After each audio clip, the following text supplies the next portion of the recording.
Lord. ఈ దినము Nehemiah గారి ప్రార్థనను నెహెమియా గ్రంథము 1వ అధ్యాయము 4 నుంచి 11 వచనాలను ధ్యానించుకుందాం.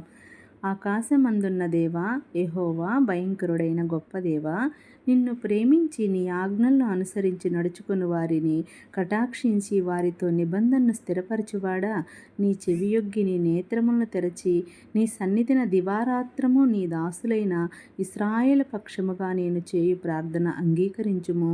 నీకు విరోధముగా పాపము చేసిన ఇశ్రాయేలు కుమారుల దోషమును నేను ఒప్పుకొనుచున్నాను. నేనును నా తండ్రి ఇంటి వారును పాపము చేసి ఉన్నాము. నీ ఎదుట బహు అసహ్యముగా ప్రవర్తించితిమి.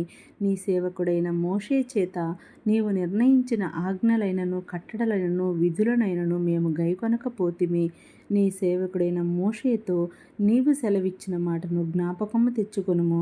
అదేమనగా, మీరు అపరాధము చేసిన ఎడల జనులలోనికి మిమ్మల్ని చెదరగొట్టుదును. అయితే మీరు నా వైపు తిరిగి నా ఆజ్ఞలను అనుసరించి నడిచిన ఎడల భూదిగంతముల వరకు మీరు తోలివేయబడినను అక్కడ నుండి సహా మిమ్మను కూర్చి నా నామమును ఉంచుటకు నేను ఏర్పరచుకున్న స్థలమునకు మిమ్మల్ని రప్పించదనని నీవు సెలవిచ్చితివి గదా. చిత్తగించుము. నీవు నీ మహాప్రభావమును చూపి నీ బాహుబలము చేత విడిపించిన నీ దాసులకు ఈ జనులు వీరే.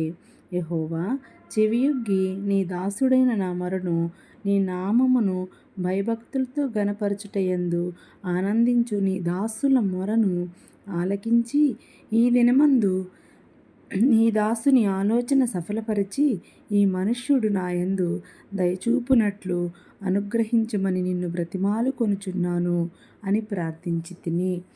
Thank you. Praise the lord.